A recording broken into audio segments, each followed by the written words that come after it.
খেয়ে না খেয়ে দিন প্রচারের কাজে নিজেকে দিয়ে সব বিলিয়ে তায়েফের কাফেরেরা চিনল না এ আলো, কষ্ট ছেলেদের পিছু দিল লেলিয়ে। পাথরের আঘাতে ক্ষত বিক্ষত হয়ে সারা শরীর থেকে রক্ত ঝরে। হে রাসূল তোমাকে ভুলি আমি কেমন করে। হেরার গোহায় তোমারি ধ্যান, আসমান থেকে নামে আল কোরআন। ভাঙলো সবার ভুল তোমারি পরে, আসলো কোরআনের ছায়া তলে। খালিদ মোরারি আবু বকর ইসলামী ঝান্ডা নিল যে তুলে। আল আমিন তুমি ছিলে চিরদিন সকল মানুষের তরে। হে রাসূল তোমাকে ভুলি আমি কেমন করে। আলহামদুলিল্লাহ। বাংলাদেশের ঐতিহ্যবাহী জেলা রংপুর পীরগঞ্জ থানার অন্তর্গত অনন্তরামপুর হাজীপুর দাখিল মাদ্রাসা ময়দানে যুব সমাজের উদ্যোগে ঐতিহাসিক ১০তম তাফসীরুল কোরআন মাহফিলে পীরগঞ্জে আসলে শ্রদ্ধাভাজন বড় ভাই ইসলামিক চিন্তাবিদ শিক্ষাবিদ অধ্যাপক মাওলানা নুরুল আমিন সাহেবের কথা মনে হয়, তার জন্য দোয়া করছি। আরফা'না লাকা যিকরাক, আল্লাহ তার এই গোলাম আলেমে দ্বীনকে যেন কোরআনে কারিমের দায়ী হিসাবে কবুল করেন।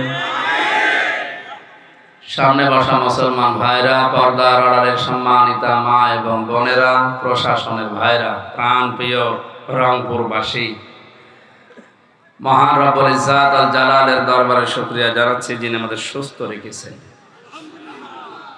এটা যে কত বড় নিয়ামত, যদি সুস্থ না থাকেন আপনি টের পাবেন। জেলখানার ভেতরে আপনারা জানেন উন্নত সেরকম চিকিৎসা নেই। ৩টা বছর একই ঘরের ভেতরে কাটিয়ে বহু রোগ আমাদের শরীরে বাসা বেঁধেছে। যে কোনো রোগের জন্য হাসপাতালে গেলে একই ওষুধ দেয়, সব রোগের এক ডাক্তার। তো কি দেব? যদি বলেন মাথা ব্যথা, ওই একই, পেটে ব্যথা একই, পায়ে ব্যথা একই। তারপরেও মানুষ মানে এদিক ওদিক করে সুস্থই ছিল। আমরা আসলে একেবারে ছিলাম নজরবন্দি একদিকে, আর একদিকে 24 ঘন্টা ছিল তার আমরা। এই জন্যে মানসিক দিক থেকে শারীরিক দিক থেকে খুব দুর্বল, ভেতরে একেবারে খোলা হয়ে গেছে। মাহফিলগুলো একটু কম করা দরকার ছিল, আপনারা জোর করে করে নিয়ে এসে আরো শরীর খারাপ হয়ে যাচ্ছে। দোয়া করছে আল্লাহ যেন দ্বীনের জন্য, কোরআনের খেদমতের কারণে আমার শরীরটা আগের অবস্থায় ফিরিয়ে দেন, আমার কণ্ঠটা যেন ভিক্ষা দেয়, আমার এলেম যেন আল্লাহ বাড়িয়ে দেন। দল মত জাতি বর্ণ ধর্ম নির্বিশেষে এলাকায় বহু অমুসলিম বাস করে, আমরা জানি শুনেছি। অন্যান্য ধর্মের লোকেরা সবাইকে নিয়ে মহান রব্বুল ইজ্জাত যেটা দিয়েছেন সবার জন্য, হাদা বায়ানুল লিন্নাস হুদাল লিন্নাস, তামাম দুনিয়ার মানুষকে পথ দেখাবে। শুধু মুসলমানদের জন্য না, তামাম দুনিয়ার সব মানুষকে কোরআন পথ দেখাতে পারে, সে ক্ষমতা কোরআনের আছে, আছে না? মানিত্তাবাআল হুদা বিগাইরিল কোরআন আদাল্লাহুল্লাহ। হাদিস হচ্ছে নবীজি বলেন পৃথিবীতে কোরআনে কারিম বাদ দিয়ে কেউ যদি ভালো পথ পাওয়ার জন্য, হেদায়েত পাওয়ার জন্য দুনিয়ায় কোনো জায়গায় যায় যেখানে কোরআন নেই, আল্লাহ নিজে দায়িত্ব নিয়ে ধাক্কা দিয়ে হেদায়েতের পথ থেকে তাকে আরো দূরে সরিয়ে দেয়। এই জন্য কোরআন যেখানে নেই, কেউ যদি জেনে শুনে বা ভুল করেও যায়, আপনার মন হয়তো ভালো ছিল যে আমি তো ভালো হওয়ার নিয়তে লালনের মাঝারি এসেছি, কিন্তু ওখানে কোরআনের নিয়ম নীতি নেই। এই জন্য আল্লাহ নিজে দায়িত্ব নিয়ে আপনাকে আরো গোমরা বানাবে। আমি জানি এই এলাকায় সাবেক রাষ্ট্রপতির বাড়ি, এরশাদের বাড়ি এখানে না? আল্লাহ তার গোলামকেও যেন মাফ করে দেয়। সম্মানিত ভাইরা, আমরা কথা বলছিলাম কোরআন যেখানে নেই ওখানে আমরা ভালো হওয়ার নিয়তেও থাকতে চাই না, যেতেও চাই না। কারণ হাদিসের শেষ শব্দ আদাল্লাহুল্লাহ, আদাল্লাহ ইউদিল্লু বাবে ইফআল থেকে এসেছে। যদি নবী দল্লা শব্দ দিতেন, দল্লা ইয়াদিল্লু, এখানে আলেম নেই। দল্লা শব্দের বাংলা অর্থ দাঁড়ায় আপনি নিজেই নিজেকে খারাপ বানিয়ে ফেলেছেন। আর আদাল্লাহ শব্দের বাংলা অর্থ দাঁড়াবে আপনার হয়তো নিয়ত ভালো ছিল কিন্তু কোরআন ছিল না। আপনি যে নিয়তই সেখানে গিয়েছিলেন, কোরআন নেই, এ কারণে আল্লাহ নিজে দায়িত্ব নিয়ে আপনাকে আরো গোমরা বানিয়ে দেবে। এই কথাটা কত ওজনওয়ালা কথা, কত লোডওয়ালা কথা আপনি টের পেয়েছেন। তাহলে আজকের এই ময়দানে শুধু দিনের বেলা হাজারো কাঁধ বাদ দিয়ে আসা না, এই হাদিস শোনার পরে সিদ্ধান্ত নেওয়া লাগবে কোরআন যে পীরের দরবারে নেই, ওই দরবার যদি আমার বাবাও কায়েম করে আমি ওখানে নেই। রাজি আছেন? আপনারা পারবেন না, কারণ এটা তো পীরগঞ্জ, পীর ভরা এলাকায়। আর আসার সময় যে বাজারে দাঁড়িয়েছিলাম, কি বাজার যেন, দরগা বাজার। আমরা এসবই চলে এলাকায়, না না ওগুলো চললে খারাপ না। পীর শব্দের শাব্দিক অর্থ উস্তাদ, শিক্ষক, মুআল্লিম, টিচার, যাই বলে। ফাসালু আহলা যিকরি ইন কুনতুম লা তা'লামুন, যেটা জানো না, জিকিরওয়ালা যারা, জিকির মানে এখানে কোরআন শরীফ, জিকির মানে এলেম, জিকিরওয়ালা যারা, কোরআনওয়ালা যারা, ওদের কাছ থেকে তোমরা জেনে নাও। সুতরাং পীরের কাছ থেকে আপনি ইসলামের কোনো বিষয় না জানলে জেনে নেবেন, এইটাই নাকি? তাই বলে তার কাছে তার শরীর টেপা লাগবে, পাটে যাওয়া লাগবে, বউ নিয়ে যাওয়া লাগবে, গরু ছাগল নিয়ে যাওয়া লাগবে, এগুলো সব ওই ভণ্ডরা বানিয়েছে। আমার তো মনে হয় এইগুলো যারা করে ওদেরকে গরু ছাগল না খাওয়িয়ে ছাগলকে খাওয়ানো ভালো। কারণ ওইটা খেয়ে কোনো লাভ আছে? ওর শুধু ভোড়ে মোটা হয়, আর বাকি তো বললাম না। ছাগলকে খাওয়ালে কিছু গোশ পাওয়া যাবে, কথা বলেন না। আমি পীর বিরোধী না, যেহেতু পীরগঞ্জে এসেছি, বিরোধী হলে সমস্যা। পীর বিরোধী না, কিন্তু যে জিনিস যত ভালো হয় তার নকল বের হয় তত তাড়াতাড়ি। পীর তো ভালো জিনিস, বিশেষ করে এই ভারত উপমহাদেশে পীর, এদের দ্বারা ইসলাম এসেছে। কিন্তু এই সুযোগটা কাজে লাগিয়ে অনেক ভণ্ড আজ ব্যবসা করে খাচ্ছে। এদের এই ব্যবসাগুলোর মুখোশ যখন উন্মোচন হয়ে যায় তখন বলে এ হুজুর আমাদের দেখতে পারে না। কোরআনে কারিমে আল্লাহ পাক জানিয়েছেন, কিতাবুন উনজিলা ইলাইকা ফালা ইয়াকুম ফি সাদরিকা হারাজুম মিনহু লিতুনযিরা বিহি ওয়া যিকরা লিল মুমিনিন। সূরা আরাফের 2 নম্বর আয়াতে আল্লাহ বলেন, এই যে কিতাব, এ কোরআন আপনাকে আমি দিয়েছি, শুধু সুমা খাবেন আর টাকের উপরে রেখে দেবেন।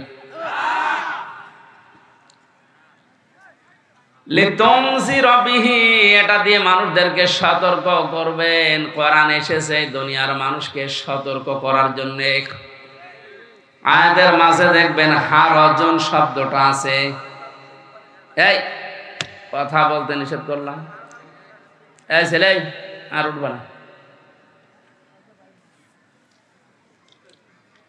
একটু খেয়াল করে শুনবেন। কোরআনের কোন শব্দ যদি কেউ বোঝার জন্য চেষ্টা করে, যদি নাও বোঝে, যদি চেষ্টা চালায় 1 ঘন্টা পর্যন্ত 500 রাকাত নফল নামাজের সওয়াব হয়। তাহলে এইটা নামাজের একটা অনুষ্ঠান চলছে মনে করেন। আর আমার প্রত্যেকটা তাফসির মাহফিলে, ওয়াজ মাহফিলে যাই বলেন, এটা আমি কোরআনের ক্লাস মনে করি। ক্লাসের মতো মনে করে আপনি শুনবেন। আমি শিক্ষক হিসাবে যতটুকু পারি চেষ্টা চালাবো ডেলিভারি দেওয়ার। কারণ লিল মুতাফফিফিন আল্লাযীনা ইযা তালু আলান নাসি ইস্তাওফুন। আল্লাহ তাআলা বলেন ধ্বংস হয়ে যাক ওই মানুষগুলো যারা ওজনে কম বেশি করে। আমরা মনে করি এটা শুধু দোকানদারদের জন্য না, নেওয়ার সময় যারা বেশি নেয়, দেওয়ার সময় যারা কম দেয়, এদের জন্য ধ্বংস। কে বলেছেন? আরো জোরে। আজ কত দোকানদার এই কাজ করছে, এই কাজ দেখে আমরা তাদের ঘৃণা করি যে তোর কাজ 2 নাম্বার। অথচ আমিও তো এই আয়াতের ভেতরে আছি। আমি নেওয়ার সময় এলেম গুলো যেভাবে নিয়েছি ওইভাবে যদি ডেলিভারি দিতে না পারি, তাহলে আমি নেওয়ার সময় তো ঠিক মতোই নিয়েছিলাম, দেওয়ার সময় গোপন করলাম, কম দিলাম, আমিও এই আয়াতের ভেতরে আছি। প্রাইমারি থেকে বিশ্ববিদ্যালয় পর্যন্ত যারা ক্লাস নেয় শিক্ষক, মাদ্রাসার মাকতব থেকে একেবারে শেষ পর্যন্ত যারা ক্লাস নেয়, দাওরায়ে হাদিস, ইফতা পর্যন্ত যারা যে বিষয়ে যে সিস্টেমে ক্লাস নিচ্ছে, এরা নেওয়ার সময় কিন্তু শিক্ষক হতে হলে অনেক কিছু অর্জন করা লাগে। ভার্সিটির একজন শিক্ষক ডক্টর পিএইচডি করার জন্য অনেকে বাইরের দেশ থেকে করে আসে। আপনি চিন্তা করেন একটা ডক্টর পিএইচডি হোল্ডার যিনি, কত জ্ঞান তার অর্জন করা লাগে। বিভিন্ন জায়গা থেকে নেওয়ার সময় লোকটা তো ঠিকই নিয়েছে, কিন্তু দেওয়ার সময় চেয়ারে বসার পরে এখন আর সঠিকভাবে দিতে চায় না। তখন বলে প্রাইভেট পড়া লাগবে, না কোচিং করা লাগবে। এরকম স্যারদের উপরেও লানতকার। আরো জোরে।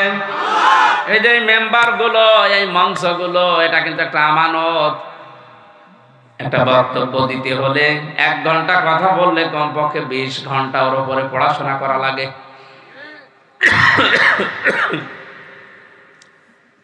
আমাদের পড়াশোনা ঠিকই করে আসি, আসার পরে এমন এমন জায়গা আছে কানের কাছে মুখ নিয়ে বলে হুজুর।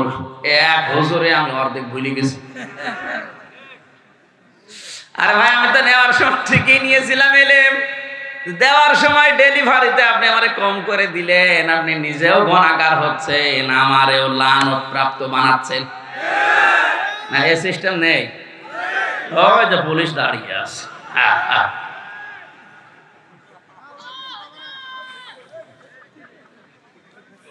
আমার ভাইরা, আমি আদাল্লাহ শব্দের 2য় নম্বর ব্যাখ্যাটা বলছি। আমি কাউকে উদ্দেশ্য করে না। আপনারা জানেন আমি অ্যাক্টিভ ভাবে কোনো রাজনৈতিক দলে এখনো নেই।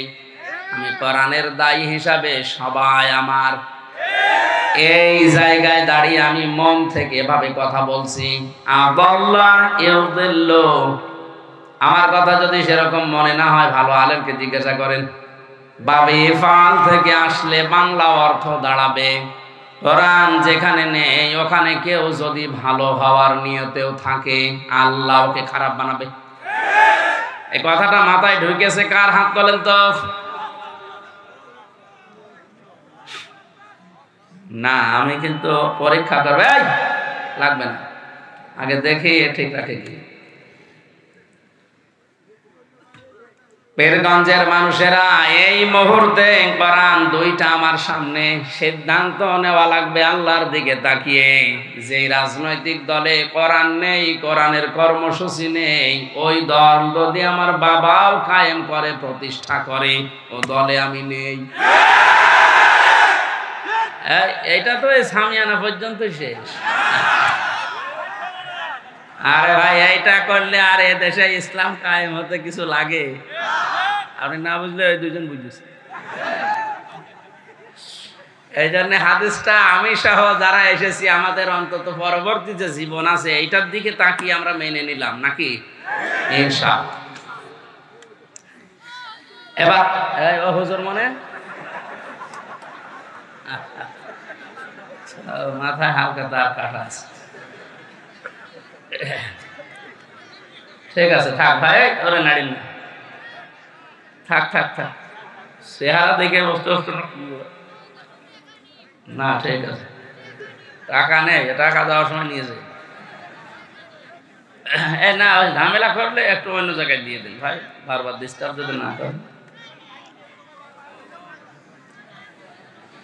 রংপুরবাসী খেয়াল করে শুনবেন এবার হারাজনের 1 নাম্বার ব্যাখ্যা তাফসিরে হাক্কানি, তাফসিরে ফি জিলালিল কোরআনে আছে। হে নবী, আপনি যখন জনগণের সামনে কোরআনে কারীম ব্যাখ্যা করবেন, আপনার মনের ভেতরে যেন কোনো সংকীর্ণতা, ভয়, ভীতি, দ্বিধা, দ্বন্দ্ব, সংশয়, সন্দেহ এগুলো কাজ না করে। কেন এই শব্দটা দিয়েছেন? এক একটা শব্দের প্রায় কমপক্ষে 33টা, ঊর্ধ্বে 99টা পর্যন্ত অর্থ আছে।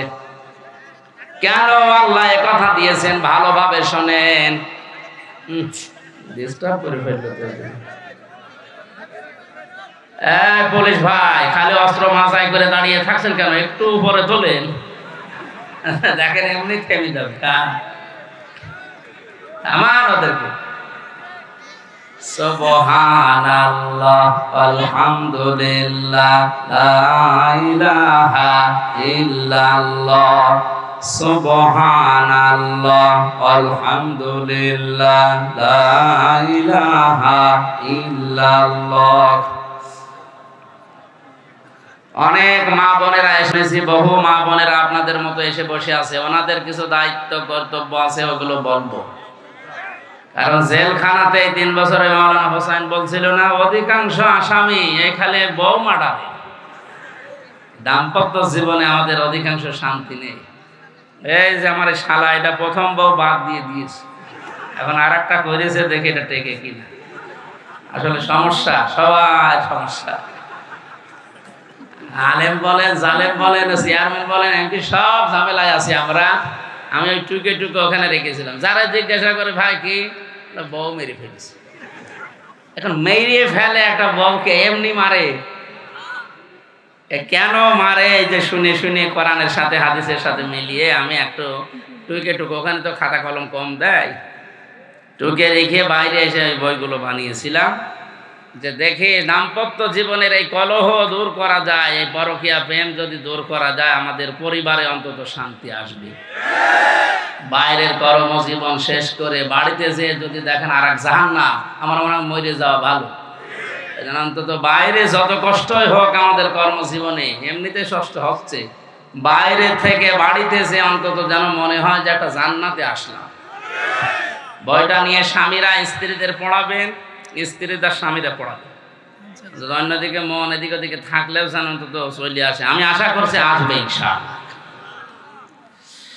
হারাজনের ব্যাখ্যা, হে নবী, কোরআন দিয়ে যখন আপনি মানুষদেরকে সতর্ক করবেন, অনেকে আপনার বক্তব্য না বোঝার কারণে রাজনীতি মনে করে মন খারাপ করতে পারে। এ ধরনের মানুষ এখন দেশে আছে। কোরআন দিয়ে আল্লাহ যেটা বোঝাতে চায় ওটা আমি অ্যাডভার্টাইজ করি, যেভাবে ওরা না বুঝে উল্টা দিকে নিয়ে বলে হুজুর রাজনীতি হচ্ছে। অথচ কোরআনের বাইরে যদি কেউ রাজনীতি করে, ওইটা 1 নাম্বার দুর্নীতি। এজন্য আপনি রাগ করবেন না, না বুঝে। হারাজনের দ্বিতীয় ব্যাখ্যা, আবাহমান কাল থেকে এই পীরগঞ্জে, রংপুরে, মিঠাপুকুরে হাজারো নিয়ম নীতি ধর্ম মনে করে পালন করে আসছে। কোরআনের তাফসীর করলে ওইগুলো টিকবে না। কারণ কি বলেন তো?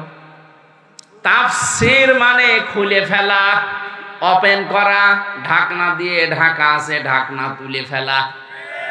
আবরণ লাগানো আছে, আবরণ খুলে গেলে যেমন বোঝা যায় যে কি আছে। ইবাদত মনে করে আপনি যা করছেন, কোরআনের তাফসীর করলে ওগুলোর আবরণ যা আছে সব খুলে যাবে। তখন জাতি দেখবে তো 2 নাম্বারই করে খাচ্ছে। হে নবী, ওই সময় আপনাকে যারা নিয়ে এসেছিল আপনার হাদিয়া তোফা, নজর নিয়াজ তারা বন্ধ করে দিতে পারে, এমনকি আপনার তাড়াও খাওয়া লাগতে পারে। এই জন্য নবীজিকে হারাজন দিয়ে জানিয়েছেন আপনার মনের ভেতরে যেন কোনো সংকীর্ণতা কাজ না করে। আমরা একটা সামনে রেখে তাফসীরুল কোরআন মাহফিল লিখে দিয়েছেন, তাফসীর আকারে সূরা থেকে কথা বলার চেষ্টা চালাবো ইনশাআল্লাহ। দরুদ আর সালাম পড়ছি আমাদের নবী মুহাম্মদুর রাসূলুল্লাহ সাল্লাল্লাহু আলাইহি ওয়াসাল্লামের প্রতি। শরীর এবং কণ্ঠের দিকে তাকিয়ে আমি মাঝে মাঝে কাটা কাটা বলছি, বোঝা যাচ্ছে তো? হ্যাঁ। মূল কথা হচ্ছে আমরা নামাজ আদায় করার জন্য ওযু করি। ওযু করলে 7টা কারণে ওযু ভেঙে যায়। কয়টা? নামাজে দাঁড়ালাম, নামাজ পড়লেই হবে না, 19টা কারণে নামাজ ভেঙে যায়। এটুকু জানেন তো নাকি? পৃথিবীতে যত ইবাদত আছে প্রতিটি ইবাদত নষ্ট হওয়া, ভেঙে যাওয়া এর কোনো কারণ আছে না নেই? আর জোরে। আমাদের আমল ভেঙে যায়। আমল মানে কাজ, আমল মানে কাজটা ভেঙে যায় কি করে? কাজ ভাঙবে কি করে? ওর ভাঙবে কি? হাত পা আছে কাজের। এই এখানে কথা বলা হচ্ছে, কথা বলবেন না ভাই। লা তারফাউ আসওয়াতাকুম ফাওকা সাওতিন নাবিয়্যি ওয়া লা তাজহারু লাহু বিল কওলি কাজাহরি বা'দিকুম লিবা'দিন আন তাহবাতা আমালুকুম ওয়া আনতুম লা তাশউরুন। এরা সূরা হুজুরাতের 2 নম্বর আয়াতে আল্লাহ জানিয়েছেন ঈমানের দাবি করো। আমাদের ঈমানের দাবি আছে না? ঈমানের দাবি যদি করে থাকো, সাবধান আমার রাসূলের কথার উপরে কথা বলবা না। যদি কেউ রাসূলের কণ্ঠের উপরে কণ্ঠ তুলে উচ্চ আওয়াজে কথা বলে, কি হবে? 2টা। 1 নম্বরে ওর জীবনের যত ভালো ভালো কাজ ছিল আল্লাহ সব ব্যর্থ করে দেবে, নষ্ট করে দেবে, অথচ লোকটা টেরও পাবে না। আমার প্রশ্ন হচ্ছে, এখানে নবীজি এখন আছে, কিয়ামত পর্যন্ত আসার সম্ভাবনা আছে? আরো জোরে। আনা খাতামান নাবিয়্যিন লা নাবিয়্যা বাদি, আমি শেষ নবী, আমার আর পরে কোনো নবী আসবে না। কথা বলেন। এ হাদিস অনুযায়ী বাংলাদেশে যারা কাদিয়ানি দাবি করছেন আপনারা কাফের। ফতোয়া রাখবে না। কোরআনে তো আছে, আমি হাদিস দিয়েও বললাম।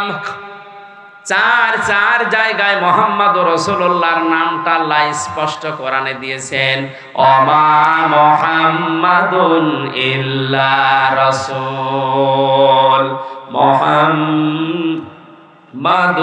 রাসূলুল্লাহ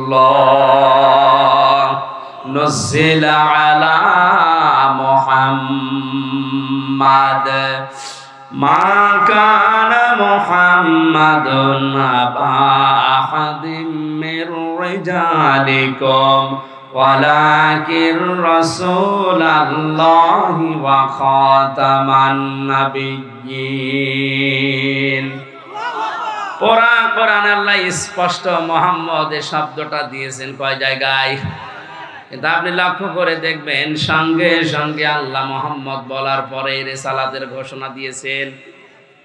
যেখানেই মুহাম্মদ উচ্চারণ করলেন রিসালাতের ঘোষণা দিয়ে তার সম্মানটা আল্লাহ এত বেশি বাড়িয়ে দিয়েছেন, কিয়ামত পর্যন্ত যারা উম্মত বলে দাবি করবে রাসূলের নাম শোনার পরে তাদের এই দরুদ পড়া ওয়াজিব। আবার স্পষ্ট ভাষায় বলছে, পৃথিবীতে যারা কাদিয়ানি এরা কাফের। এদেরকে সরকারি ভাবে কাদিয়ানীদেরকে অমুসলিম ঘোষণা করা উচিত।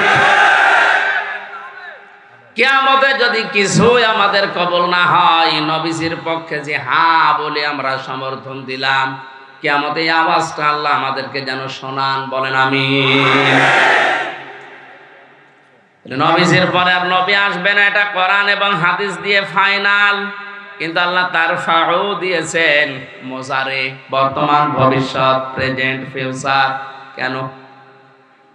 নবীজি ইন্তেকালের আগে জানিয়েছেন আমার পরে নবী আসবে না, ঠিক, কিন্তু আমার পরে যারা এলেম পাবে, আলেম হবে, আমি নবীর উত্তরাধিকারী, নায়েবে রাসূল। কথা বলেন না কেন? নবীজির সামনে উচ্চ স্বরে কথা বললে যেমন জীবনের কাজ সব আল্লাহ নষ্ট করে দেয়, ভেঙ্গে ফেলে, আলেমদের সামনে কেউ এখন উচ্চ স্বরে কথা বললে ওর জীবনের ভালো কাজ আল্লাহ নষ্ট করে দেবে। তাহলে আমল কিভাবে ভেঙে যায়, নষ্ট হয়ে যায় আমরা জানলাম। নামাজ কিভাবে ভেঙে যায় 19টা কারণে আমরা জানলাম। ওযু কিভাবে ভেঙে যায় 7টা কারণে আমরা জানলাম। জান্নাত পাওয়ার জন্য যেটা মেন দরকার তার ঈমান, ঈমানও ভেঙে যায় কি কারণে আমরা অনেকে জানি না। এখানে যত মানুষ আছে প্রত্যেকটা মানুষকে যদি আপনি জিজ্ঞাসা করেন যে নামাজ ভাঙার কারণ, কম বেশি আমার মনে হয় যারা পড়ে বলতে পারবে। 19টা না পারলো 4-5টা পারবে। ওযু ভেঙে যায় কি করে, মাদ্রাসায় যারা পড়েছে আগে এটাই শেখায়, অন্তত 3-4টা হলেও পারবে। কথা বলছেন না? অথচ গুরুত্বপূর্ণ যেটা হলে জান্নাতে যাওয়া যায়, যদি বলেন ঈমান ভাঙার কারণ কয়টা, এখানে আমার মনে হয় একটা মানুষও 10টা কারণ বলতে পারবে না। অথচ এটা আমাদের দরকার বেশি। আমি ঈমান ভাঙার 10টা কারণ পেয়েছি। তার 1 নম্বরে কারণ হচ্ছে কেউ যদি দুনিয়াতে শিরিক করে ওর ঈমান ভেঙে যায়। 2 নম্বরে কেউ যদি কুফরি করে ওর ঈমান ভেঙে যায়। 3 নম্বরে কারো ভেতরে যদি নেফাক থাকে, মুনাফিকি, সব ধর্মকে অনেকে সমান মনে করে, ওর ভেতরে মুনাফিকি আছে, নেফাক আছে, এই কারণে এটা মনে করে। কোরআনে কারিমে আল্লাহ একটা ধর্মকে প্রমোট করেছেন, ইন্নাদ-দীনা ইনদাল্লাহিল ইসলাম। আমার কাছে মনোনীত জীবন ব্যবস্থা ধর্ম একটাই, তার নাম ইসলাম। তার নাম কি? আমাইয়াবতাগি গায়রাল ইসলামি দীনান ফালাইয়াকবালা মিনহু। ইসলাম বাদ দিয়ে পৃথিবীর কোন ধর্ম দিয়ে, কোন নিয়ম নীতি দিয়ে, কোন আইন দিয়ে কেউ যদি আল্লাহকে রাজি করাতে চায়, আল্লাহ তাআলা বলেন ফালাইয়াকবালা মিনহু, ওর জীবনের কোন ইবাদত বন্দেগী কবুল হচ্ছে না, হবেও না। তাহলে আয়াতগুলো অনুযায়ী বোঝা যায় পৃথিবীতে একমাত্র ধর্ম আল্লাহর কাছে ইসলাম, বাকি যা আছে সব বাতিল ধর্ম।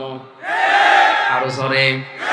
তাহলে আপনার ভেতরে মুনাফিকি আছে, এই কারণে আপনি সব ধর্মকে সমান মনে করেন। অনেকে বলে আমি উদারতা দেখাই, আপনি কি আল্লাহর চাইতে উদার বেশি? যে সমস্ত বুদ্ধিজীবী গুলোর নাম নিয়ে সব ধর্ম সমান, আমরা উদার, ওই যে দ্বীনে ইলাহি চালু করেছিল বাদশাহ আকবর, এরকম কাজ কারবার করে আজ মানুষের ভেতর থেকে ইসলাম আর অন্য ধর্মকে সমান বানিয়ে ফেলছেন। আপনার ঈমান ভেঙে গেছে, নষ্ট হয়ে গেছে। 4 নম্বরে ঈমান ভেঙে যাবে তাদের, যে মানুষগুলো বিশ্ব নবীর আদর্শ বাদ দিয়ে অন্য কারো আদর্শকে ভালো মনে করবে। আর এইটা এখন বাংলাদেশে 100 জনের 85 জন। কয়েকদিন আগে একটা জরিপ পেয়েছিলাম, এদেশে বিশ্বনবী আমার একমাত্র আদর্শ, এ কথা বলে টিকে থাকার মতো মাত্র মানুষ 100 জনের 15 জন। কত বলেন বলেন? তাহলে জরিপ অনুযায়ী এই দেশে এখন 100 জনের 15 জন মাত্র মুসলমান, তার ঈমান আছে, আর বাকিগুলো সব ঈমান ভেঙে গেছে, নষ্ট হয়ে গেছে, ঈমান নেই, বেঈমান। এত স্পষ্ট কথা বলার পরেও যদি কেউ ফিরে না আসে, আমার মনে হয় ওর কপালে আর হেদায়েত নেই। আপনার ঈমান আছে না গেছে আপনি টের পাচ্ছেন? মুহাম্মদ রাসূলুল্লাহ বাদ দিয়ে দুনিয়ায় অন্য কারো আদর্শ যদি কারো ভালো লাগে, পছন্দ হয়, বুঝতে হবে ওর ঈমান আর নেই, ওটা বেঈমান হয়ে গেছে। কেন আমি বললাম? অনেকে মনে করছে না আমার তো খোসা দিল, ভাই আপনাকে আমি বাঁচাতে চাই, কোরআনের হাদিসের চোখ লাগিয়ে দেখতে পাচ্ছি যে আপনি জাহান্নামে যাচ্ছেন, কারণ আপনার যাই মুসলমান দাবি করছেন আপনার ঈমান তো নেই। মনে করছে না আমি ছোটকালে মুসলমানি দিয়েছি, ছোটকালে তো ছাগল ও মুসলমানি দেয়, কথা বলেন না, ওকে মুসলমান, আপনি তো ছাগল মার্কা মুসলমান হয়ে যাচ্ছেন। এই জন্য আমি কোরআন দুইটা সামনে নিয়ে আল্লাহর কসম বলছি, আপনাকে আমি বাঁচাতে চাই, আমার কোনো লাভ নেই এখানে। এই সঠিকটা তুলে না ধরে আপনি যদি অভাবে ভুলের উপরে মারা যান, কিয়ামতে আবার না জানি আমার আসামি হওয়া লাগে কিনা। এই জন্যে মন থেকে, আমার ইমান থেকে কথা বলছি, নবীজি বাদ দিয়ে অন্য কারো আদর্শ যদি কারো ভালো লেগে থাকে, আপনি এখনো ফিরে আসেন। আপনার কয় রাকাত নামাজ পড়েছেন আমার পেছনে? আব্দুল্লাহ বিন উবাই, এই লোকটার পুরা জীবন আমি পড়ে দেখেছি। এই লোকটা নামাজ পড়তো রাসূলুল্লাহর পেছনে। তাও এই পীরগঞ্জে, এই বাস স্ট্যান্ড মসজিদে, এই ভ্যানটা বাড়িয়ে মসজিদে না, ও নামাজ পড়তো মসজিদে নববীতে, কাবা শরীফে। নবীজির সাথে রোজা রাখতো, বিশ্ব নবীর সাথে ইফতারি করত। ওর দাড়ি ছিল নবীর মতো, জুব্বা ছিল নবীর মতো, ওর পাগড়ি ছিল নবীর মতো, দস্তরখানা বিছিয়ে খাবার খেত, খাবারের পরে মিষ্টি খেত। ওর জীবন পুরা পড়ে আমি একটাও ভুল পাইনি, একটা ভুল আমার চোখে ধরা পড়েছে। এই লোকটা সব কিছু নবীর কথা মতো মেনে চলেছে। শুধুমাত্র রাজনৈতিক জীবনে বিশ্ব নবী বাদ দিয়ে আবু জেহেলকে মেনে চলতো। এই হিসাবে একে যদি আল্লাহ মুনাফিকের সর্দার বানিয়ে শুধু জাহান্নামে, তা না, জাহান্নামের নিচে দেবে। ইন্নাল মুনাফিকিনা ফিদ দারকিল আসফালি মিনান নার ওয়ালান তাজিদা লাহুম নাসীরা। আল্লাহ পাক বলেন, মুনাফিকরা জাহান্নামের একেবারে নিচে থাকবে, আর এদেরকে সাহায্যের জন্য কেউ যাবে না। আপনি খেয়াল করেন শব্দের দিকে, ওয়ালান তাজিদা, মজারের আগে লান আসলে অর্থ হয় কোশ্চিন কালেও হবে না। ওয়ালা তাজিদা লাহুম নাসীরা। আল্লাহ যদি সরাসরি মুনাফিক এই আব্দুল্লাহ ইবনে উবাইয়ের নামটা দিয়ে দিত, আল্লাহর কসম এই আয়াত আমি পড়তাম না। মাঝখানে শব্দের দিকে তাকিয়ে দেখেন, হোম আছে। কি আছে? হোম মানে কি? এরা জমির বহু বচন। এ বহু বচনের ভেতরে পীরগঞ্জের সব মানুষ নেই, আছে। আমি আছি, আপনিও আছেন। আল্লাহ বলেন, মুনাফিক হয়ে যদি কেউ মারা যায়, শুধু জাহান্নামে যাবে না, জাহান্নামের একেবারে নিচে থাকবে। আসফাল ইসমে তাফসীর, এর চাইতে আর নিচে কাউকে রাখা হবে না। এবং কি সাহায্যের জন্য সে কাউকে এখন পাচ্ছে না, কিয়ামত পর্যন্ত পাবেও না। কত বড় ভয়ঙ্কর কথা, চেয়ে চিন্তা করেন। অথচ মুনাফিক আমরা অনেকেই খুঁজেই পাই না। নবীজি বলেন, মুনাফিক ওই লোকটা যে কথা বললেই মিথ্যা কথা বলে। বাংলাদেশের দিকে আজ তাকান। সেদিন চট্টগ্রাম থেকে আসার সময় এক নেতা পাশে বসে আমার বলছো, হুজুর আমি আর কত মিথ্যা কথা বলবো, আমি আর পারছি না। সকাল থেকে উঠে শুরু করে আল্লাহর নাম নিয়ে একেবারে রাত 10টা পর্যন্ত মিথ্যার উপরে আছি, আর কত বলবো, আমি আর পারি না। এই যে কথা বললেই মিথ্যা কথা বলে, লোকটা কি? আসতে বলে। তাহলে এদেশে মুনাফিক আমার মনে হয় 100 জনের 85 জন না 95 জন হয়ে যাচ্ছে। মুনাফিকরা যাবে কোথায় বললেন? জাহান্নামে। শুধু না, ইন্নাল্লাহা জামিউল মুনাফিকিনা ওয়াল কাফিরিনা ফি জাহান্নামা জামিআ। সূরা নিসা 5 নম্বর পারার 19 নম্বর পৃষ্ঠা 15 নম্বর লাইনের 140 নম্বর আয়াতের শেষের দিকে আছে। এটা ফি জিলালিল কোরআনে আছে। আল্লাহ বলেন, অবশ্যই আমি আল্লাহ জাহান্নামের ভেতরে একত্রিত করব। আগে মুনাফিকদের, এরপরে দেব কাফেরদের। আগে কাদের নাম?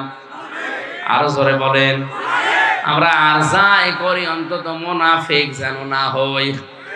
তাহলে এই লোকটার জীবনের সব ওকে ছিল, শুধুমাত্র রাজনৈতিক জীবনে বিশ্ব নবীর আদর্শ মানত না, মেনে চলতো আবু জেহেলকে। এজন্য যদি ওর জীবনের সব ভেঙে যায়, নষ্ট হয়ে যায়, আপনি আছেন কোন ধান্দায়? আপনি নিজেই মিলান। আশা করছি আপনার বিবেকের দরজা খুলবে। বলেন আমিন। সূরা মুদ্দাসসির থেকে আমরা 5টা আয়াত পড়েছি। আমার যতটুকু জ্ঞান হয়েছে কোরআনে কারিমের আয়াতগুলোর উপরে আমি তাফসীর আকারে চেষ্টা চালাচ্ছি। বলেন আউযু বিল্লাহি মিনাশ শাইতানির রাজিম। বিসমিল্লাহির রহমানির রহিম।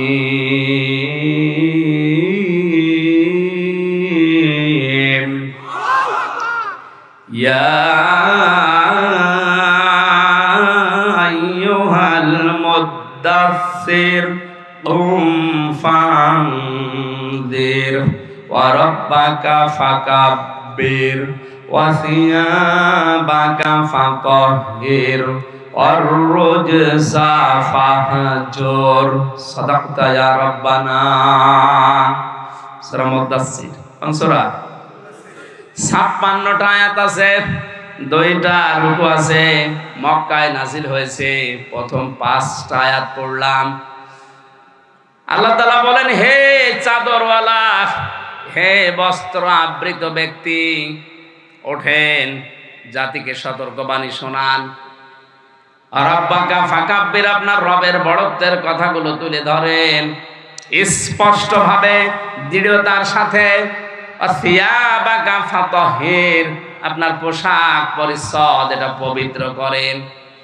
আর রুজসা ফাহজুর, আপনি মুক্ত হয়ে থাকবেন মূর্তি পূজার পাপ থেকে। বাংলা অর্থ শুনলাম, এবার আমরা ঐতিহাসিক প্রেক্ষাপটে যাই। বহুবার আমি তাফসীর করতে গিয়ে বলেছি, তাফসীর করতে গেলে তাফসীরে মাযহারি উনি লিখেছেন প্রথমে শুদ্ধ তেলাওয়াত করে নেবেন, বাংলা ভাষায় অর্থ বলবেন, আপনার ভাষা বাংলা, ঐতিহাসিক প্রেক্ষাপট বলবেন, 4 নম্বরে ওখান থেকে বাস্তব ব্যাখ্যা দেবে, মূল শিক্ষা নিয়ে বাড়ি যাবেন। আমরা দেখি আয়াতের ভেতরে আল্লাহ আমাদেরকে কি দিতে চান নাকি। ঐতিহাসিক প্রেক্ষাপটে শানে নজরুলের ভেতরে পেয়েছি, নবীজি প্রথম ওহী পেয়েছিলেন সূরা আলাকের 5টা আয়াত। কয়টা? এই 5টা আয়াত যেদিন নাযিল হয়, নবীজিকে জিবরাইল জড়িয়ে ধরে বলেছে, বলেন ইকরা। ভালো করে শুনবেন, উনি বললেন ইকরা। ফেরেশতা বলার পরে নবী বললেন মা আনা বিকারি, আমি পড়তে পারি না। ও পীরগঞ্জের মানুষেরা, আপনার বিবেক যদি এবার সায় দেয়, আমি একটা ফতোয়া এখান থেকে বের করছি। নবীজি 3বার কিন্তু বলেছিলেন যে না, আমি পড়বো না, আমি পড়তে পারি না, বলেছিলেন না? 4বার যখন বললেন ইকরা বিসমি রাব্বিকাল্লাযী খালাক, নবীজি এবার হযরতে জিবরিলের সাথে পড়েছিলেন না পড়েন নাই? বিশ্বনবী প্রশ্ন করলেন, ইয়া আখি জিবরাইল, হে ভাই জিবরাইল, আপনি এতক্ষণ পর্যন্ত খালি ইকরা ইকরা বলেন যে পড়ো পড়ো, তে কি পড়বো? যে পড়ার তো একটা কিছু দেবেন, কার নামে পড়বো? যখনই আপনি বললেন বিসমি রব্বিকা, আপনার রবের নামে পড়েন, তখনই কিন্তু আমি স্টার্ট দিয়েছি। এখান থেকে উম্মতদেরকে শিক্ষা দিতে চাইলেন, উম্মতেরা যদি পড়াশোনা করতে চাও তাহলে রবের নামে পড়া লাগবে। আর ছেলে মেয়েদেরকে আমরা অনেকে শিক্ষিত করছি, ঠিক আছে, কিন্তু রবের নাম বাদ দিয়ে যে পড়াশোনাগুলো এখন সিলেবাস ভিত্তিক চলছে, এটা মানুষ হওয়ার পরিবর্তে জানোয়ার হয়ে যাচ্ছে। বাস্তবতা আমি দেখেছি, অনার্স মাস্টার্স করে বিশ্ববিদ্যালয় থেকে পাশ করে এসে বিভিন্ন জায়গায় যারা দায়িত্বে আছে, শুধুমাত্র দ্বীনের জ্ঞান, কোরআনের জ্ঞান না থাকার কারণে ও মানুষ আমরা মনে করছি শিক্ষিত হয়ে গেছে, ওটা আসলে জানোয়ার হয়ে গেছে।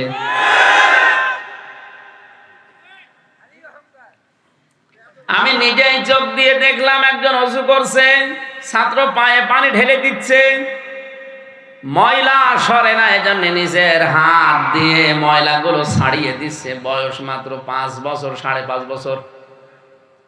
এ চোখে এইটাও দেখেছি, বিশ্ববিদ্যালয়ে ক্লাস চলছে, ছাত্র জুতা দিয়ে শিক্ষককে পিটাচ্ছে, বলছে শালা তোরে মেরেই ফেলবো।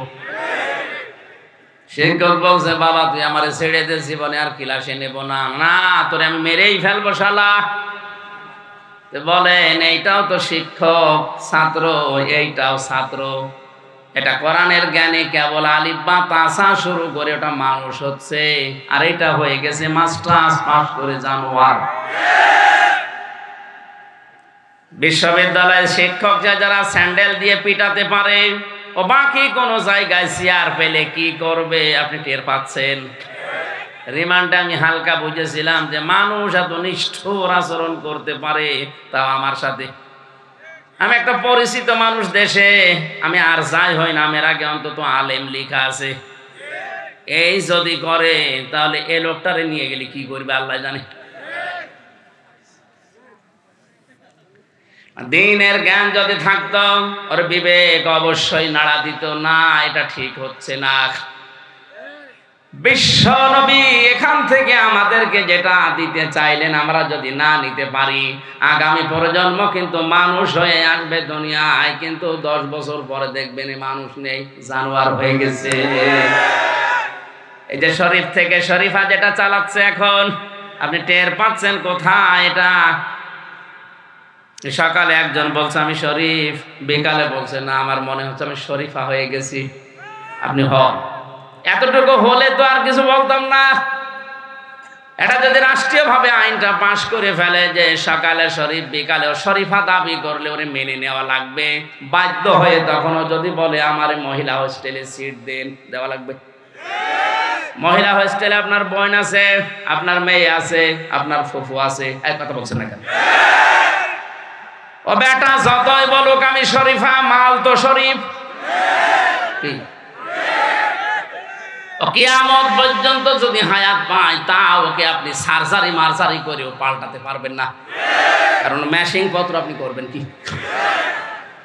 সকালে বলছে না আমি শরীফই ছিলাম, বিকালে আমার কেমন যেন লাগছে আমি শরীফা মনে হচ্ছে। অনেকে বলতে চাচ্ছে না এটা হিজরা। কে বলেছে? হিজরাদের এটা শারীরিক সমস্যা, আর এগুলো যারা আজ বলে আমি শরীফ থেকে শরীফা, এটা মানসিক সমস্যা। এটা ছিল লোক নবীর জামানায়, যারা সমকামী ছিল, পুরুষে পুরুষে বিয়ে করত। এ কাজ করে আল্লাহর গজব নাজিল হয়েছিল। আমার আল্লাহ ডেড সি, মৃত সাগর বানিয়ে দিয়েছে এই পাপের কারণে। অথচ সেইটা এখন যারা প্রমোট করে চালু করতে চাচ্ছেন, আপনার হয়তো কিছু মনে হচ্ছে না। ও যদি বিকাল বেলায় বলে আমার মহিলা হোস্টেলে সিট দেওয়াই লাগবে কারণ আমি এখন শরীফা, দেন ওখানে আপনার মেয়ে আছে, বোন আছে, ফুফু আছে, বলেন তো ওখান থেকে আর ভালো সন্তান আসবে না, জারজ আসবে? এখন যদি বলেন এত দূর যাওয়ার দরকার কি, এত দূর যাওয়া লাগবে না। একজন একদিন ফতোয়া জিজ্ঞাসা করছে, হুজুর যুবতী মেয়ের সামনে ওকে যদি আমি এক জায়গায় রাখি, রেখে একটু ঘুমাবো, জায়েজ আছে? আমি বললাম জায়েজ আছে, অসুবিধা নাই, কিন্তু তুমি তো ঘুমাবে না। কথা বলছে না, ও ঘুমাবে? শরীফ থেকে শরীফা হয়ে ঘুমাবে? এটা শয়তানি ছাড়া কিছু না। এই জন্য পড়াশোনা আরম্ভ করা লাগবে রবের নামে। কার নামে? দ্বিতীয় নম্বরে উনি আসছিলেন ওহীগুলো পাওয়ার পর, হঠাৎ করে আকাশ আর জমিন বরাবর একটা চেয়ারের ভেতরে একজন ফেরেশতাকে দেখে তিনি থমকে গেলেন, ভয় পেয়ে পালাচ্ছিলেন। নবীজি বলেন আমি পড়েও গিয়েছিলাম। এটা ইবনে কাসিরে আছে। বাড়িতে যে বললেন ইয়া খাদিজা জাম্মিলুনি, হে খাদিজা আমি ভয় পেয়েছি, আমারে ঢেকে দাও।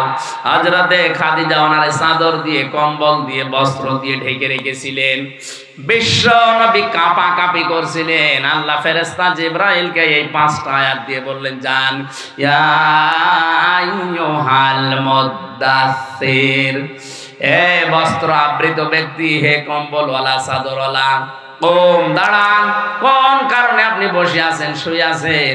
বসে থাকার জন্য, কম্বল গায়ে দিয়ে, চাদর গায়ে দিয়ে বসে থাকার জন্য আপনাকে আমি পাঠাইনি।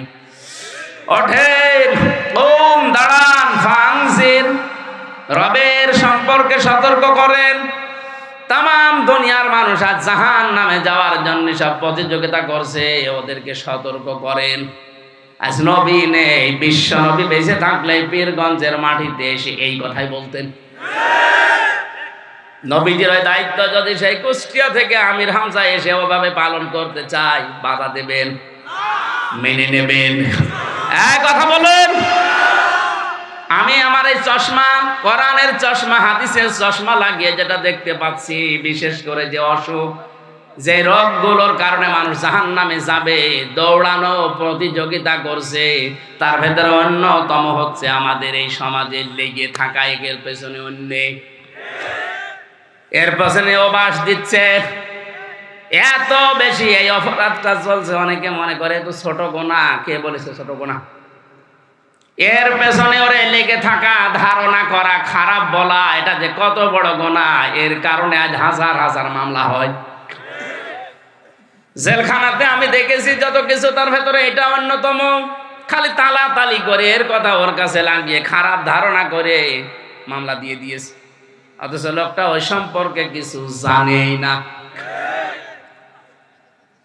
আমি তাফসীর থেকে একটা ঘটনা শোনাচ্ছি। আছেন আপনারা? আছেন? ওঠেন কেন? বসেন, আরেকটু বসেন।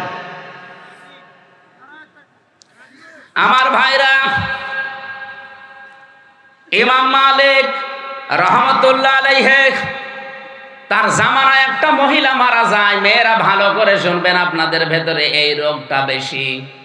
একজন মেয়ে লোক মারা যাবার পর পাশের পাড়া থেকে এক মহিলা এসে ওকে ধোয়াচ্ছিলেন। লাশ ধোয়ায় মেয়েদের, কাপড় চোপড় সরিয়ে পায়খানা পোশাক পরিষ্কার করে উনি ওই রানের উপরে হাত দিয়েছে, আর হাত আটকিয়ে গেছে, আর ছড়ে না। হাত যখন আটকিয়েছে, কয়েক ঘন্টা চলে যাচ্ছে, যত চেষ্টা করে হাত খুলতে পারে না।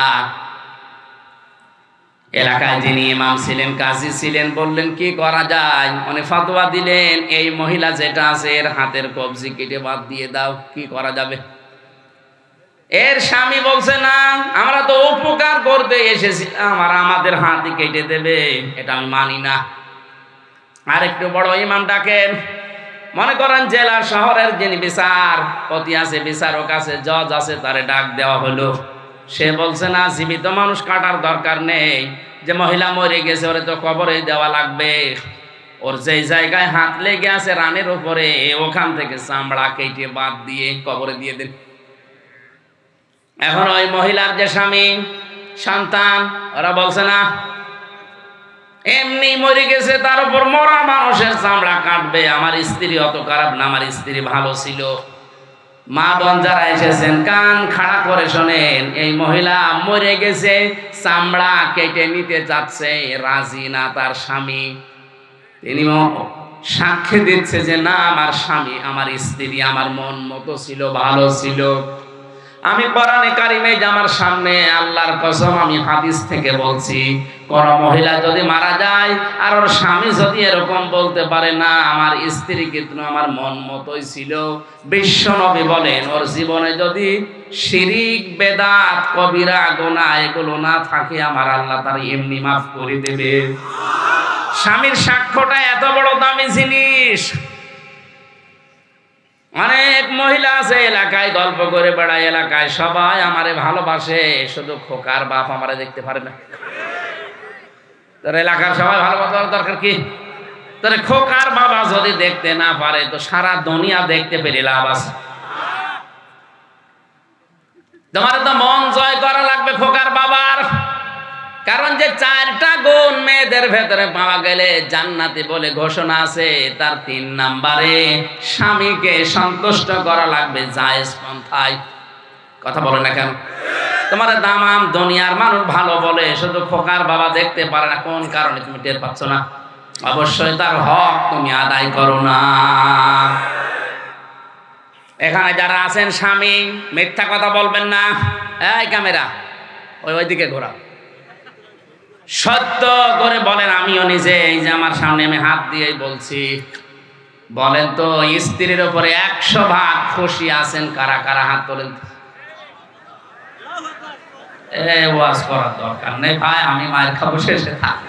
এই এলাকা ভালো আছে আলহামদুলিল্লাহ। এই এলাকায় বিয়ে করা ভালো ছিল না? না, আমারটাও ভালো, অনেক ভালো আলহামদুলিল্লাহ। আমার ভাইরা একটু খেয়াল করে শোনেন তো, শেষ পর্যন্ত যখন রাজি না এই মরা মানুষের স্বামীটা, তখন একেবারে প্রধান বিচারপতি চিফ জাস্টিস যিনি ওই দেশের, মদিনাতে তিনি থাকেন, ইমাম মালিক, তাকে ডাক দেওয়া হচ্ছে, আসেন আপনি বিচার করে দেন।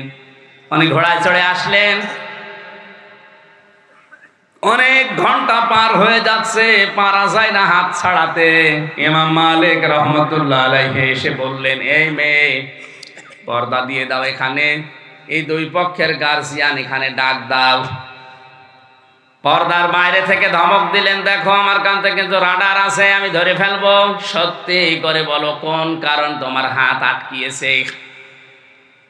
মেয়েটা চোখের পানি ফেলে দিয়ে বলে, ইমাম সাহেব, আমি কিচ্ছু জানি না, আমি শুধু ভালোভাবেই তো লাশ ধোয়াচ্ছিলাম, হঠাৎ করে আমার হাতটা আটকিয়ে গেছে। ইমাম মালিক বললেন, কখনো না, অবশ্যই এর ভেতরে কোনো ঘটনা ঘটেছে, বলো মন থেকে, সত্য করে বলো, আমি ছেড়ে দেব। যদি সত্য না বলো, তোমাকে কিন্তু সহজীবিত এই মেয়েটার সাথে মাটি দিয়ে দেব। মেয়েটা যেই বলেছে আমি মাটি দিয়ে দেব জীবিত, তখন সত্য কথা বলছে। ডাক দিয়ে বলে, ইমাম মালিক, আমি যখন লাশ ধোয়াচ্ছিলাম, এই মেয়েটার উপর একটা খারাপ ধারণা করেছিলাম। খারাপ ধারণাটা এই যে, এই মেয়েটা জীবিত থাকতে একটা পুরুষের সাথে হেঁটে যাচ্ছিল। আমি মনে মনে ওই দিন ধারণা করেছিলাম যে তুমি তো দেখতে ভালোই, পর্দা করে চলো, অথচ পুরুষ মানুষের সাথে বেড়াও, তোমার চরিত্র ভালো না। পরবর্তীতে খোঁজ নিয়ে জানলাম ওটা তার ভাইয়ের ছেলে। আপনারা বলেন তো, ভাইয়ের ছেলের সাথে বিয়ে করা যায়? বলেন না কেন? যে 14 জন পুরুষের সাথে বিয়ে করা জায়েজ নেই, তার ভেতরে ভাইয়ের ছেলে, বলেন না কেন? এর সাথে পর্দা করা লাগবে না। হ্যাঁ, মুখমণ্ডল, হাতের কবজি, পায়ের পাতা যদি খুলে রাখতে পারেন, আপনার পর্দা করা লাগবে না। বাকি শরীর আবার ঢেকে রাখা লাগবে। ভালো করে মিলা। ঠিক কবে?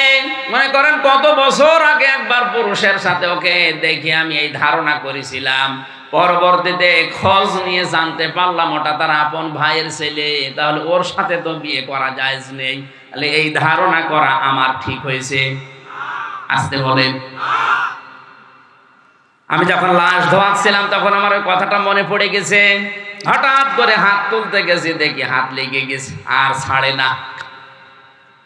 নবীজি বলেছেন, মান সালিমাল মুসলিমুনা মিন লিসানিহি ওয়া ইয়াদিহি, মুসলমান তো ওই লোকটাকে বলা হয় যার হাতের দ্বারা, মুখের দ্বারা মানুষ নিরাপদে থাকে। হাদিসের অর্থ ঠিক আছে? না না, ঠিক নেই।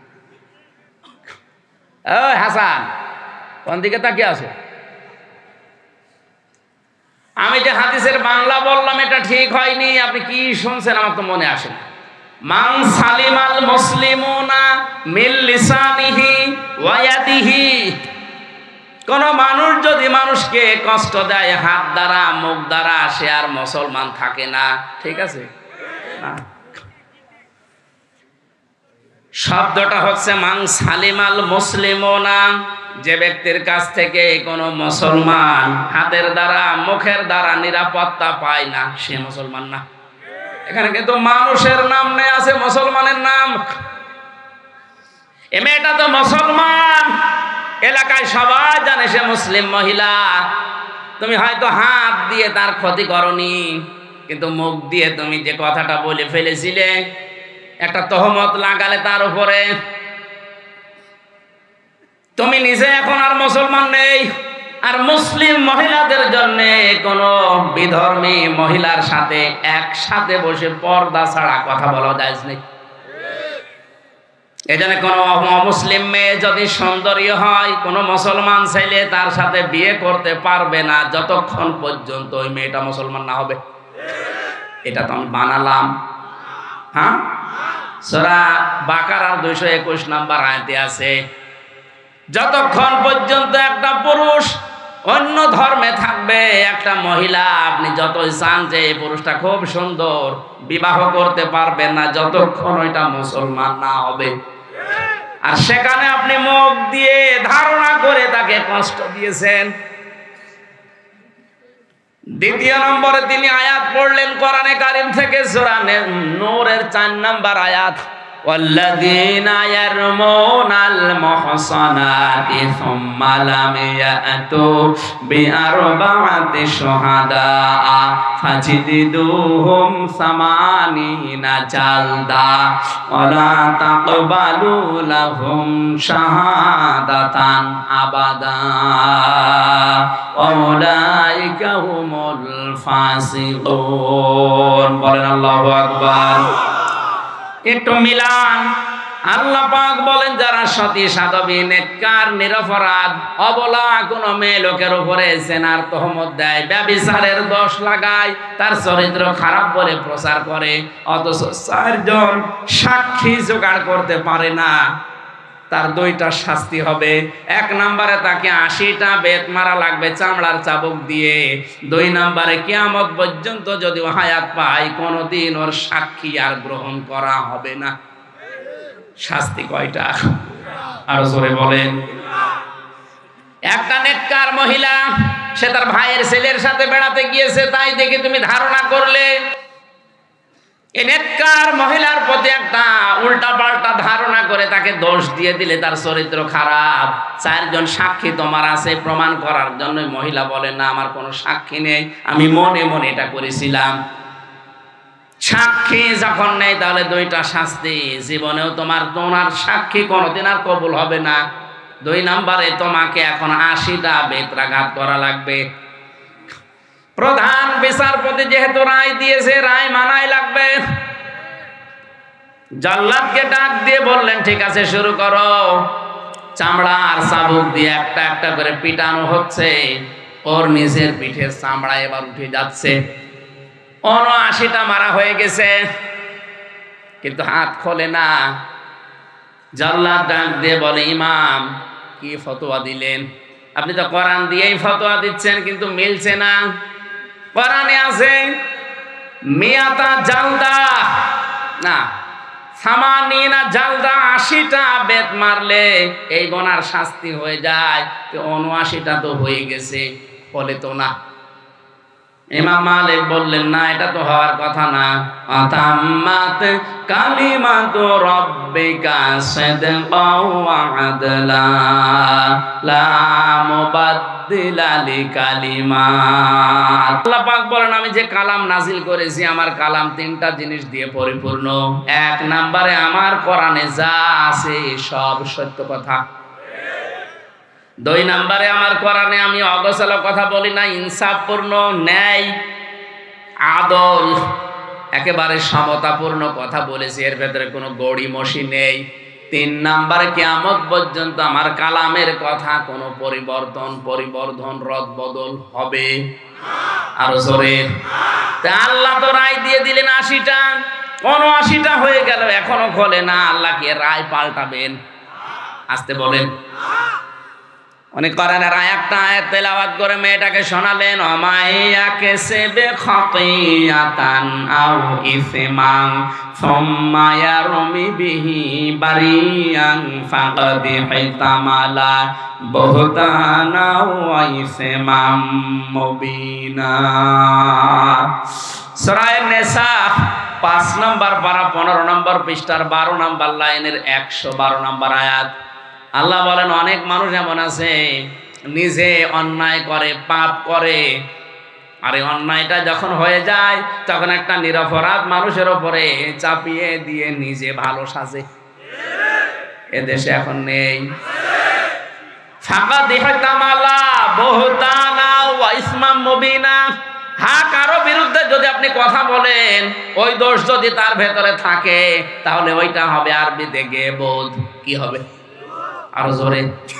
গীবত করা আর মরা ভাইয়ের গোশত খাওয়া সমান কথা। আর যদি ওই দোষ তার ভেতরে না থাকে, তুমি যদি বানিয়ে বানিয়ে ওই দোষ তাকে দাও, তাহলে এটা গীবত না, এটা আরো মারাত্মক, এটা তহমত। এটা কি? আরো জোরে বলেন। এই তহমত যারা দেবে তারা যেন প্রকাশ্য পাপের বোঝা বহন করে নিয়ে চলছে। আমি কোরআনের চোখ দিয়ে দেখতে পাচ্ছি তুমি পাপের বোঝা নিয়ে আসো। আল্লাহ রায় দিলেন 80টা, 79টা হয়ে গেল, খোলে না। আমারও তো কেমন লাগছে, কিন্তু আমি বিশ্বাস করি আল্লাহ আর কোরআনের কোনো কথা মিথ্যা নয়। জাল্লাদকে ডাক দিয়ে বলে এবার শুরু করবা বিসমিল্লাহির রহমানির রহিম বলে, আর একটা বাকি আছে। উনি শুরু করলেন আল্লাহর নাম দিয়ে, ৮০টা মারার সঙ্গে সঙ্গে হাত খুলে গেছে।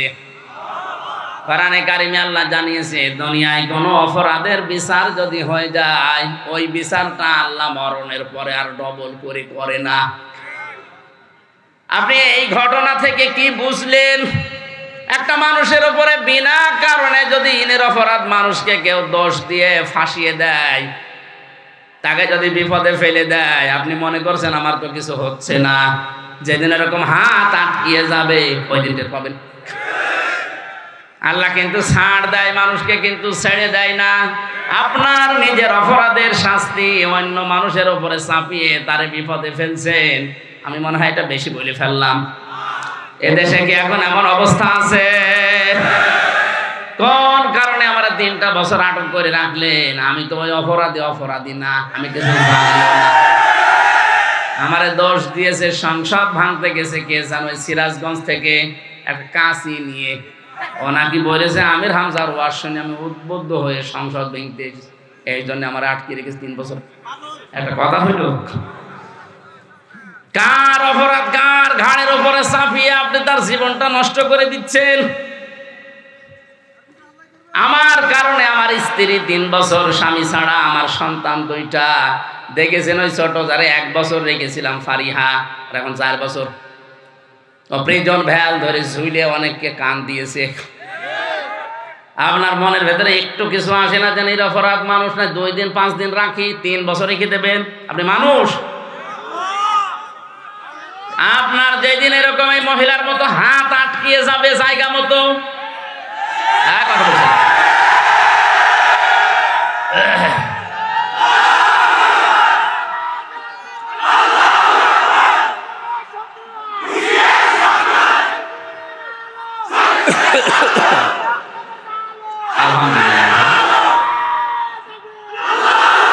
আমার নিজের উদাহরণটা দিয়ে আমি সতর্ক করলাম আমাদের যেন এরকম বিপদে পড়তে না হয় দুনিয়া এবং আখেরাতে।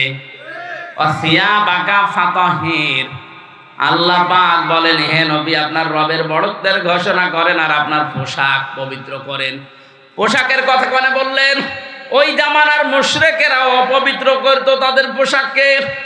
এমনকি নিজেরা যখন কাবা শরীফ তাওয়াফ করতো উলঙ্গ হয়ে, মানুষ জিজ্ঞাসা করতো উলঙ্গ? বলে হ্যাঁ, কারণ কাপড়ে এমন নাপাকে লেগে আছে যে নাপাক দিয়ে আল্লাহর ঘর তাওয়াফ করা যায় না। অত আছে কি উলঙ্গ? আছে কি? আল্লাহ পাক নবীজিকে জানিয়ে দিলেন, হে নবী ওদেরকে বলেন তোমাদের পোশাক পবিত্র করো। এখানে পোশাকের ব্যাখ্যায় আমি ইবনে কাসির আরো কিছু পেয়েছি। কোন পুরুষ যদি তার পোশাককে, বিশেষ করে পায়জামা, প্যান্ট, লুঙ্গি, ইজার, এগুলো যদি এই টাকনোর নিচে অহংকার করে পরে, ওই জায়গাটা জাহান্নামে না গিয়ে জান্নাতে যাবে না। এমন কিয়ামতের ময়দানে আল্লাহ তার দিকে তাকাবে না। যদি হাদিস বিশ্বাস করে থাকেন, সূরা মুদ্দাসসিরের এই 4 নাম্বার আয়াত যদি আপনার বিশ্বাস হয়ে থাকে 100 ভাগ, আজকে থেকে যেন কারো প্যান্ট, পায়জামা, লুঙ্গি টাকনোর নিচে না যায়। এই আমলটা করা যাবে না। কত ভয়ঙ্কর কথা! এই জায়গা জাহান্নামে পড়বে, তারপরে জান্নাত। কিয়ামতে আল্লাহ তার দিকে তাকাবে না। এমনকি যখন থেকে ও পায়জামা, প্যান্ট, লুঙ্গি নিচে পড়বে টাকনোর, তখন থেকে ওর ইবাদত বন্দেগী কবুল হওয়া বন্ধ। আর রোজা ফাহজুর, হে নবী আপনি মূর্তি পূজা থেকে, প্রতিমা পূজা থেকে নিজেকে বাঁচান, পবিত্র রাখবেন নিজেকে। অনেকে আজ জাতিকে মূর্তি পূজায় লিপ্ত করার জন্য উঠে পড়ে লেগেছে। এটা সতর্ক করার দায়িত্ব আলেমদের, কারণ নবী এখন নেই। ওই দায়িত্বটাই তো জীবনের উপরে চ্যালেঞ্জ নিয়ে, রিস্ক নিয়ে আমরা পালন করি। আর এই কথা বললে আপনি আটক করে রাখেন। আপনি নিজে জাহান্নামে যাচ্ছেন, যান, আমাদেরকে নিয়ে যাওয়ার দরকার নেই। আমরা জাহান্নামে এখন যেতে চাই না। কথা বলেন ঠিক কিনা? সম্মানিত ভাইরা যারা এসেছেন, পৃথিবীতে আল্লাহর কাছে, নবীজির কাছে উত্তম পুরুষ মানুষ ওইটা যে তার স্ত্রীর কাছে উত্তম। এজন্য আমাদের চরিত্র সংশোধন করা লাগবে। যাদের পরকীয়া প্রেমে আসক্ত হয়ে আছেন এই মুহূর্তে থেমে যান। যারা নিজের বউ বাদ দিয়ে অন্য জায়গায় লাইন করছেন, তিনটা ক্ষতি হবে দুনিয়ায়। এক নম্বরে আপনার চেহারার উজ্জ্বলতা আল্লাহ নষ্ট করে দেবে, যতই সুন্দর লাগুক চেহারার নূর বের হয়ে যাবে। দুই নম্বরে আপনার যৌন শক্তি নষ্ট হবে, কারণ যার জন্য আপনাকে আল্লাহ বাসেট করেছিল ওইটা বাদ দিয়ে আপনি অন্য জায়গায় ব্যবহার করছেন, ওইটা আল্লাহ আমানতের খেয়ানত করেছেন, রাখবে না। তিন নম্বরে আপনার মরণ যখন হবে ঈমান পাবেন না। এই পরকীয়া প্রেমের রোগী যারা, ওরা বেঈমান হয়ে মারা যাবে। আমরা যারা এখানে এরকম রোগী আছি, আল্লাহ আমাদের হেফাজত করেন, বলেন আমিন। আমার মনে হয় মেয়ে লোক যারা এসেছে এবার দোয়া করছে, আল্লাহ হুজুর বেঁচে থাক। না, আমরা সংশোধন হব ইনশাআল্লাহ। নামাজের সময় এখন সমাগত, ভেতরে ঘেমে মানে শোক চলছে। দিনের বেলা তো আসলে এইভাবে হয় না। যাওয়ার সময় স্বামী যারা এসেছেন, এই যে এটা হচ্ছে শুধুমাত্র নারীদের জন্য, আর এটা শুধুমাত্র পুরুষদের জন্য। দাম্পত্য সমস্যা এবং সমাধান, কিনে পোড়াটা পড়াবে। বহু রোগের চিকিৎসা এখানে দেওয়া আছে। আল্লাহ আমাদেরকে তৌফিক দিন এই আয়াতগুলো আমল করার। আল্লাহুম্মা আমিন। রব্বানা যালামনা আনফুসানা ওয়া ইল্লাম তাগফির লানা ওয়া তারহামনা লানাকুনান্না মিনাল খাসিরিন। রব্বুল আলামিন, তোমার হাজার হাজার বান্দা বান্দি কোরআনের কথাগুলো চাতক পাখির মতো বসে শুনছিল। যতটুকুই শুনেছি আমাদের আমল করার তৌফিক দাও। এ মাহফিলের আয়োজন করতে গিয়ে তোমার বান্দা আরিফুজ্জামান শাহ সহ যত মানুষ চেষ্টা চালিয়েছে, আমার হাসান ভাই, সভাপতি আলহাজ জাহাঙ্গীর আলম ভাই সহ যত যুবকেরা কষ্ট করেছে, আল্লাহ যুবকদেরকে যে মা পেটে নিল, মায়ের পেট খাদিজার মতো বানিয়ে দাও। আগামীতে এই মাহফিলটা কোরআনের প্রচারের জন্য, প্রসারের জন্য আরো বিশাল আকারে কবুল করো। মা বোনদেরকে তুমি রোগমুক্ত করো, পারিবারিক জীবনে তুমি শান্তি দাও। আল্লাহ আমাদের আখিরাতের পুঁজি তৈরি করার ক্ষমতা দান করো। মুক্ত জীবনে যখন ফিরিয়ে দিয়েছো আল্লাহ, তুমি আমার কণ্ঠটা ভিক্ষা দাও। গলা প্রচন্ড ব্যথা করছে, কোরআনের দাওয়াত দেওয়ার জন্য যে যোগ্যতা দরকার, দাঈ ইলাল্লাহ হিসাবে আমাকে ইখলাস দাও, যোগ্যতা দাও, আমার ইলম বাড়িয়ে দাও, আমার শরীরটা তুমি আবার স্বাভাবিক অবস্থায় ফিরিয়ে দাও। রব্বুল আলামিন, প্রশাসনের যে ভাইগুলো এসেছে তাদের পরিবারে শান্তি দাও, তাদের কর্মজীবনে তুমি বরকত দাও, হালাল রুজি উপায় করার সুযোগ ঈমান তাদেরকে নসিব করো। আমাদের ছেলে মেয়ে যারা আছে আল্লাহ এদেরকে তুমি সহি সালামতে রাখো। এই গ্রামে মাটির নিচে যত মানুষ আছে, কোরআনের এই মাহফিলের ওসিলায় সবার কবরের আযাব মাফ করে দাও। এ মাদ্রাসাটা কবুল করো, কিয়ামত পর্যন্ত দিনের মার্কাজ হিসাবে এটাকে মঞ্জুর করে নাও।